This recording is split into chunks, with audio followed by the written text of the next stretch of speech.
Eyi agụ anụmanụ ka ị na-aba ịgba ogene ndị Igbo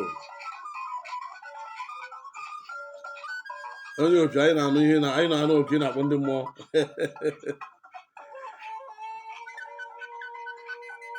ya bụ n'ụzọ pụrụ iche ndị Igbo njem ọnụ ekele m ụnụ anyị abịakwa ka anyị si abịa n'ụbọchị nke taata aka mkpọkwa nwanne ụnụ Maazị John Ọnụọha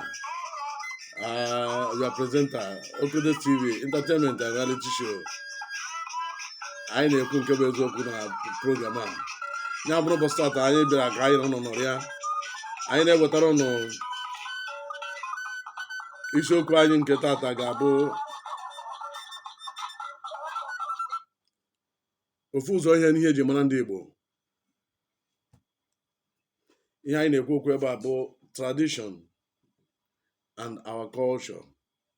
Anyị ji ohere na-akụziri ụmụ anyị ndị amahụ ihe ọbụla gbasara our tradition or our culture na ọ na-eme exist na ọ bụ ezigbo ihe. Na program a ihe anyị ji emetụta aka n'ụmụ ife ndị dị ka ọ dị bụ anyị kwuru sị na ọ bụrụ na agwaghị nwatakịrị na ihe a bụ ọkụkọ nke a bụ udele, ọ bụ na agwara na nke bụ udele, nwatakịrị ga-ejide udele gbuo rie chie na ọ bụ ọkụkọ.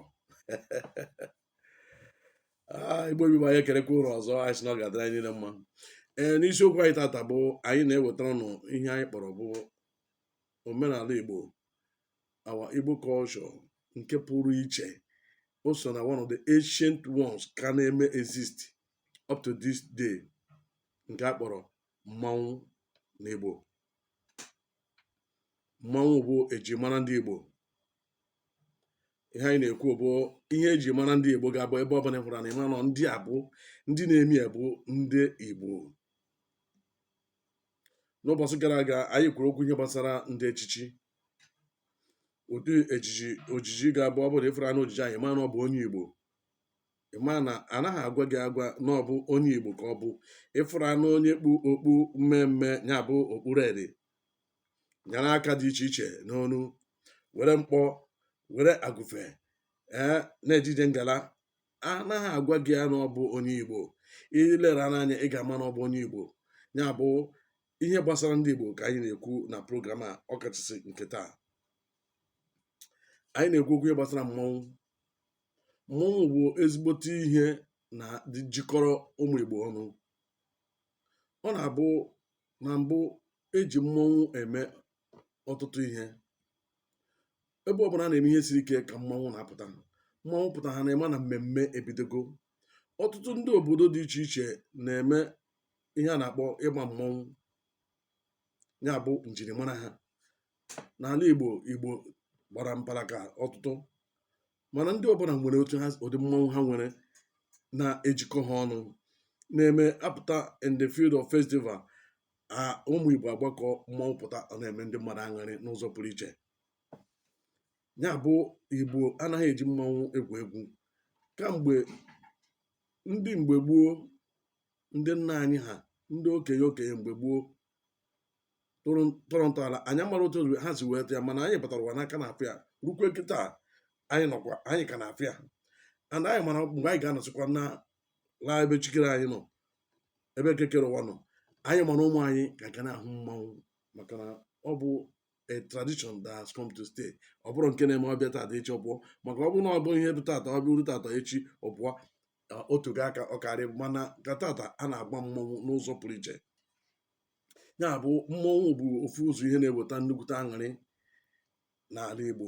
Ọ na-eweta ijikọta ụmụnne ọnụ n'ala Igbo. Ebe ọbụla a na-eme ezigbo mmemme New Yam Festival nke eji marakwa ndị Igbo, ya bụ eriri ji, mmanwụ na-apụta. Ebe a na-eme ihe ọdịnala gbakọtara na-ejikọta ndị Igbo ọnụ, a na-eti mmọnwụ. Oge ọbụla a na-eti mmọnwụ n'anya na ndị mmadụ na-enwe ezigbote aṅụrị na-ejupụta onye ọbụla obi. Na program anyị ga-egosi ụnụ mmanwụ dị iche iche. Anyị ga-egosi ụnụ ezigbote mmanwụ dị iche iche ebe ndị mmadụ na-eti mmanwụ na-enwe aṅụrị. Anyị echefughị n'omenala anyị ndị dị mma ka anyị na-ewere. anyị echefughị na enwekwara ihe dị njọ na-agba ndị mmadụ anya ka nka kpatara ụfọdụ anaghị achọ ọzọ ihe gbasara mmọnwụ, maka na initiative eji wee hibe mmọnwụ agbakwa ihe a na-abụ na ọgbara ọhụrụ nkịta.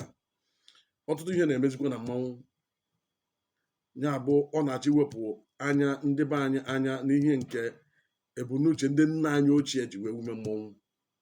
Mmọnwụ bụ ihe eji ejikọta obodo ọnụ. Mmọnwụ bụ emume ọbụla a na-eme na-eweta ọṅụ. Mmọnwụ pụta na ya, ọ na-eweta ezigbote ọṅụ na ebe obodo nọ. Mmọnwụ na-ekpe ikpe. Oge mbụ n'ala Igbo, a na-eji mmọnwụ wee jee ebe ọbụla a na-enwe nnukwu nsogbu, ọ bụ nsogbu ana, ọ na-achọ iri isi mmọnwụ pụta, ihe ọbụla mmọnwụ kwuru na ebe a ka ọ na-akwụsị. Enwe ọrụ a na-azụ azụ obodo n'obodo, mmọnwụ na-apụta, ndị mmọnwụ na-apụta je gbajọọ ụmụ n'ihe ahụ. Onwe ozo ga-aba ebe ahụ, ebe niile ejide juu. Ọ bụrụgodị mgbe a na-agba ụgwọ n'obodo, ihe isi ka a na-agba ụgwọ n'obodo, ọkwa mmọnwụ ka a na-eji wee je gbaa ụgwọ.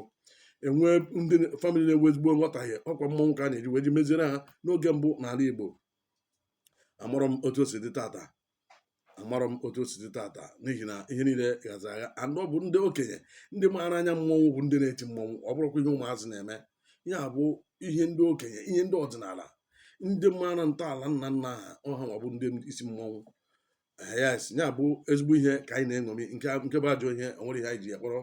Ya bụ anyị na-ekwu n'eziokwu, mmọnwụ bụ ihe Igbo eji wee mara Igbo dịka culture and tradition anyị. Ya bụ anyị agaghị ewe ya out maka ihe na-emezi this time ọlọrọlọ, the computer age, ndị na-awụsa gị, ndị na-eme ejizie na-emezie ọbụzi a sacred something, ọbụzi ihe maka n'oge mbụ ekwudokwu mmọnwụ, a na-asị gị n'ọkwa mmụọ a na-agwa gị ọtụtụ ihe dị iche iche ga-eme gị ka ị nwee atụmegwu. Ọ bụrụgodị gị na nwaanyị gị wuri na-eje ihe pụta, mmọnwụ akwụsị n'ụzọ, nwaanyị na-ewere ihu tinye n'ọhịa, nwaanyị na-ekwu okwu, ọ nwoke ga-ayọbazi mmọnwụ na onye makwara mmọnwụ, a na-ama mmọnwụ ama. Ya ọ nwoke ga-ayọbazi mmọnwụ, mmọnwụ ehutuo wee kwe ka nwaanyị gafere. Nwanne mana tata ihe emebie. Ụmụ nwaanyị na-akụ mmọnwụ gwọgwọ. Ụmụ nwaanyị ahụ ezighị atụmegwu. Ebe nwaanyị bụ mechin na-agbafe ebe a na-eti mmọnwụ, ọ dịka na o nwere ife na-emenụ. Ya bụ ihe na-agbanwe. Ị na-ekwezi anya na ọ bụ mmọnwụ oge mbụ, na ọ bụ ndị okenye katara ahụ bụ ndị mmụ ihe ọdịnala na-etinye, mana tata ọkwụrụ ụmụazụ from 5 years 4 years ọha ọ na-agbalị mmọnwụ, na-eme mmemme na mmọnwụ a na-eredusu ugwu o nwere n'ala Igbo, mana ọ bụ nnukwute ihe dị mkpa, very big sacred n'ala Igbo. Ya bụ anyị chọrọ ka anyị metụ ya aka zie ụnụ ọtụtụ festival dị iche iche ebe mmọnwụ kwụrụ elu, were hụ otu ndị mmadụ si enwe aṅụrị. Ọtụtụ uru si na mmọnwụ apụta. Ya bụ ịchịkọ obodo ọnụ, njirimara obodo nke ala Igbo so n'ime. Abịa n'ala Igbo ahụ, ndị Enugu, ndị Anambra, ndị Imo, ndị ebe dị iche iche nwechara ụdị mmọnwụ nke ha na-agba, na-eme ha ejikọ ha ọnụ, na-eme ha na-enwe ọṅụrị. Anyị abụrụ ndị ọgọ mmụọ, anyị ji na-eweta ụmụ ihe ndị a, kama anyị na-eweta ha isi ụnụ na isi akụkọ anyị bụ ihe nke eji wee mara anyị bụ promoting African nations, their tradition and their cultures. Ya bụ ihe Ogodo TV entertainment and reality show na-egosi. Ya bụ biko anyị na-ayọ ụnụ ka ụnụ join anyị ime ka Igbo tradition wee ghara ịnwụnarị anyị, ka ọ ga-abụ ebe ndị nna anyị ochie, ndị mgbe gboo, ndị gbara mbọ niile ịhụ na ihe eji wee mara Igbo na ọ karịkwa otu ọ dị, ebe ọ bụla ha nọ ka ha na-enwe aṅụrị. Igbo biko ka anyị ghara ichefu ebe anyị si, ka anyị ghara ichefu our tradition, ka anyị ghara ichefu na anyị o nwere ebe anyị si bịa, enwere njirimara anyị, ka anyị ghara bịa gbakọma ma ọ bụ nabatama omume ndị ọzọ wee na-emebisi ihe nke Chineke nyere anyị.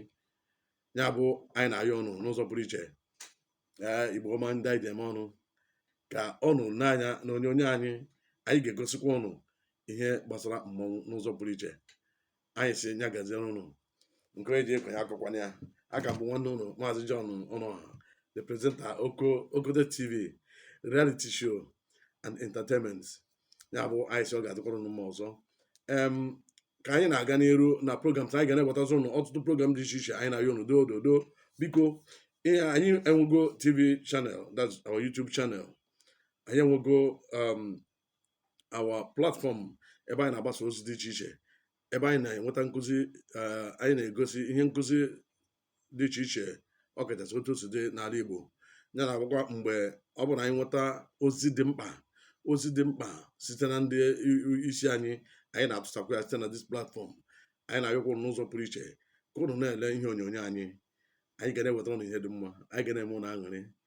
Ebe anyị anaghị emetakwa, ọ na-agwa anyị na anyị emeta, anyị enweke hazigharị ọnọdụ mana anyị ma anyị zuru ka eme. Anyị sị ka ụnụ kwado anyị, thereby you subscribe and share our programs.